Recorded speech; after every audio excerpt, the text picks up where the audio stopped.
بسم اللہ الرحمن الرحیم۔ آگے بڑھنے سے پہلے نبوت اور رسالت ان دونوں میں کیا فرق ہے یہ سمجھنا ضروری ہے، اور ان کے معنی کیا ہے۔ ایسے نبوت اور نبی کسے کہتے ہیں اس کے معنی ہم پہلے عرض کر چکے ہیں، مزید اس کے مأخذ اشتقاق کہاں سے لفظ نکلا ہے وہ اور کچھ معنی اس کا جو ہے اس کے ذکر کر دیتے ہیں۔ نبوت کسے کہتے ہیں تو علامہ ابن منظور لسان العرب میں لکھتے ہیں کہ جو یہ نبوت ہے یہ نبی ہے، اس کا مأخذ اشتقاق اہل لغت کے ہاں تین ہے۔ یہ لفظ کہاں سے نکلا ہے؟ ایک قول یہ ہے کہ نبأ سے لفظ نکلا ہے، اور دوسری رائے یہ ہے کہ نبوتن سے نکلا ہے یہ نبی کا لفظ، اور تیسرا قول یہ ہے کہ نباوتن سے نکلا ہے۔ تو جو پہلا قول نبأ اس کے مطابق نبی فاعل کے وزن پر، اس کا مطلب ہوا کہ اللہ کی طرف سے خبر دینے والا، مخبر کے معنی میں ہوگا۔ اور دوسرا قول نبوتن اور تیسرا قول نباوتن اگر لیتے ہیں تو یہ دونوں نبوت اور نباوت کہتے ہیں بلند چیز کو، تو پھر اس صورت میں نبی کہیں گے بلند، چونکہ نبی بھی بلند ہوتے ہیں دوسرے لوگوں سے، اس لیے اس کو نبی کہتے ہیں۔ نبا جیسے ہم نے کہا خبر کو کہتے ہیں، پہلے بھی ہم عرض کر چکے ہیں، لیکن عام خبر کو نہیں۔ علامہ اصفہانی رحمہ اللہ فرماتے ہیں المفردات میں کہ النبأ ذو فائدة عظیمة يحصل به علم او غلبة ظن ولا يقال للخبر في الأصل نبأ حتى يتضمن هذه الاشیاء الثلاثہ، کہ نبأ ہر خبر کو نہیں کہتے، بلکہ نبأ اس خبر کو کہتے ہیں جس کے اندر تین صفات ہو، تین اوصاف۔ ایک تو وہ خبر مفید و فائدہ مند ہو، اس سے کوئی فائدہ حاصل ہو رہا ہو، اور دوسری صفت یہ ہے کہ وہ بڑی عظیم خبر ہو، اور تیسری صفت اس کی یہ ہے کہ ایسی خبر کہ جس کے سننے سے کم انسان کو علم، یعنی علم جو یقین کو کہتے ہیں یا غالب گمان حاصل ہو جائے، اس خبر کو کہتے ہیں، عام خبر کو نہیں کہتے۔ مولانا بدر عالم رحمہ اللہ ترجمان السنہ میں لکھتے ہیں نبی کی تشریح کرتے ہوئے، فرماتے حافظ ابن تیمیہ رحمہ اللہ لکھتے ہیں کہ نبی کا لفظ نبأ سے مشتق ہے، اور لغت میں انباء گوہر چیز کے لیے مستعمل ہو سکتا ہے، لیکن اس کا عام استعمال اب صرف غیب کی خبروں میں ہونے لگا ہے۔ آگے کچھ لکھتے ہیں اس لحاظ سے نبی اللہ کے معنی، نبی اللہ کے معنی ہوں گے الذی نبأہ اللہ، ان جس کو اللہ تعالیٰ نے نبی بنایا ہو اور اس کو غیب کی خبریں بتائی ہوں دی۔ تو یہ نبی کے معنی تھے۔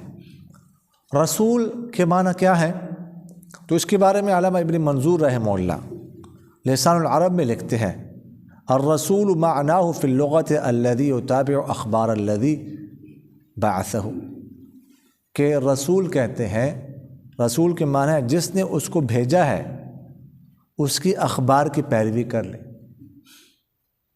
اور دائرۃ المعارف اردو میں ہے، رسول کی وضاحت کرتے ہوئے لکھا ہے جو اپنے بھیجنے والے کے احوال واقعات کے مطابقت کرے۔ عام استعمال میں لفظ قاصد، ایلچی یا پیغام لانے والے کے لیے بولا جاتا ہے۔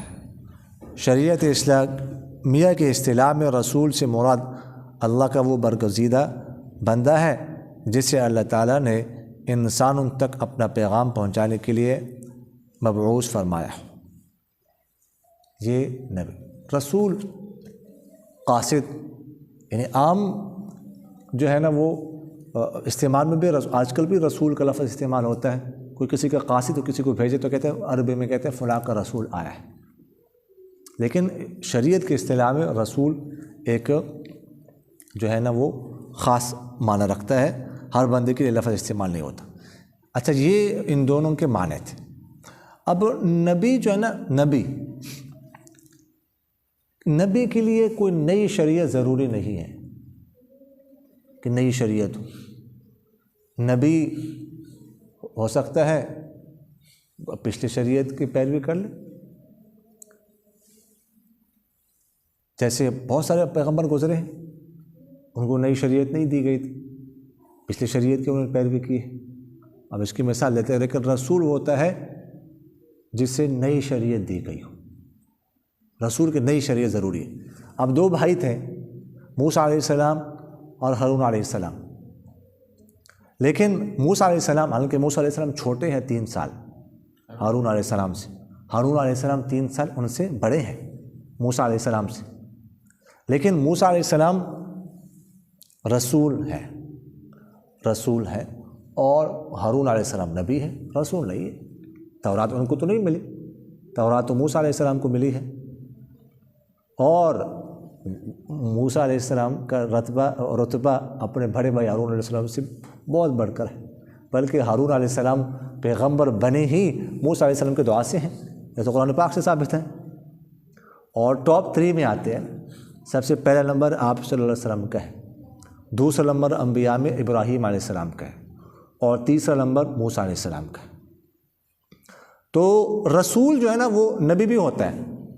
رسول کے لیے نبی ہونا ضروری ہے، لیکن نبی کے لیے رسول ہونا ضروری نہیں ہے. یہ فرق. رسول ایک روایت کے مطابق صرف 313 گزرے، اور نبی جو ہے نا 1 لاکھ سے زائد، 1,24,000 2 لاکھ کا لفظ بھی ہے. ٹھیک ہے، 1,24,000 والی روایت اگرچہ ضعیف ہے، معتبر نہیں. ہاں صحیفہ ہو جس پہ جو صحیفہ بھی نئی شریعت ہوتی ہے نا. ابراہیم علیہ السلام پہ رسول ہے، صحیفے نازل ہوئے.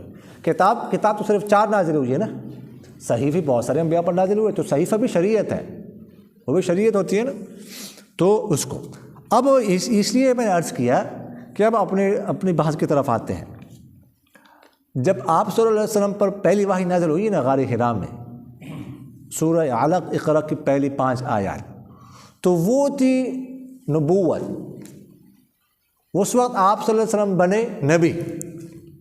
اقرا بسم ربک الذی خلق الانسان من علق اقرا وربک الاکرم الذی علم بالقلم علم الانسان ما لم یعلم.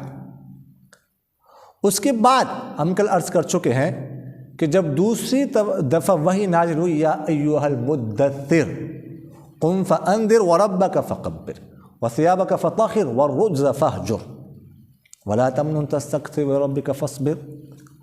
یہ جو وحی نازل ہو گئی، جس کو کہتے ہیں رسالت. اب آپ صلی اللہ علیہ وسلم رسول بھی بن گئے، اس لیے کہ اس میں ہے یا ایھا المدثر، اے چادر اوڑھنے والے، قم کھڑے ہو جا، اٹھ، فانذر اور ڈرا، وربک فکبر اور اپنے رب کی بڑائی بیان کر، وثیابک فطہر اپنے کپڑوں کو پاک رکھ، والرجز فاہجر اور بتوں سے دور رہ. اب ہو گئی رسالت. تو پہلے نبوت تھی، اب رسالت آ گئی. تو جب یہ کہا گیا اٹھ کھڑے ہو جا اور ڈرا، تو اس کے بعد پھر حضور اقدس صلی اللہ علیہ وسلم نے جو ہے وہ کمر ہمت باندھ لی اور پھر نکلے. پھر جو ہے نا وہ دعوت دی اور پھر دی. نزول وحی کے بعد سب سے پہلے حکم الہی جو نازل ہوا ہے نا، اللہ کا حکم جو نازل ہو، وہ ہے نماز کے بارے میں. سب سے پہلا حکم نماز کے بعد نازل ہوا. ایک دفعہ جبرائیل علیہ السلام حضور اقدس صلی اللہ علیہ وسلم کو لے کر ایک وادی کے پاس سے گزرے. وہاں پر جبرائیل علیہ السلام نے زمین پر مارا، ایک چشمہ ابل پڑا. جبرائیل علیہ السلام نے حضور اقدس صلی اللہ علیہ وسلم کی موجودگی میں وضو کیا. آپ صلی اللہ علیہ وسلم دیکھتے رہے. اس کے بعد آپ صلی اللہ علیہ وسلم نے وضو کیا، اور پھر جبرائیل علیہ السلام نے حضور اقدس صلی اللہ علیہ وسلم کی معیت میں 2 رکعت نماز ادا کی. یہ پہلی نماز تھی سب سے پہلے، اور 2 رکعت نمازیں اس وقت ہو گئی. وقت کیا آتا ہے؟ 2 رکعتیں پڑھنی ہے طلوع آفتاب سے پہلے اور 2 رکعتیں پڑھنی ہے غروب آفتاب سے پہلے. یہ 2 نمازیں تھیں. باقی جو 5 نمازیں ہیں نا، یہ تو معراج کی شب نازل ہوئی ہے نا، یہ تو بعد کا واقعہ ہے. معراج کا واقعہ کب ہوا اس میں بہت زیادہ اختلاف ہے، لیکن راجع یہ ہے کہ نبوت کے 10 سال بعد. آگے جا کے ہم اس حوالے سے انشاءاللہ عرض کریں گے. تو اس وقت یہ نازل ہو گئی.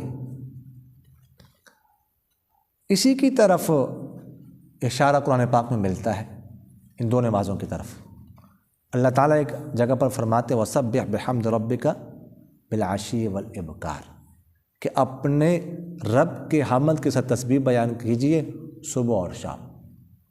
اور ایک روایت میں اللہ تعالیٰ، ایک آیت میں اللہ تعالیٰ فرماتے ہیں وَسَبِّحْ بِحَمْدِ رَبِّكَ قَبْلَ طُلُوعِ الشَّمْسِ وَقَبْلَ غُرُوبِهَا، کہ اپنے رب کے حمد کے ساتھ تسبیح بیان کیجئے طلوع شمس سے پہلے اور غروب شمس سے پہلے، طلوع آفتاب سے پہلے، غروب آفتاب سے پہلے.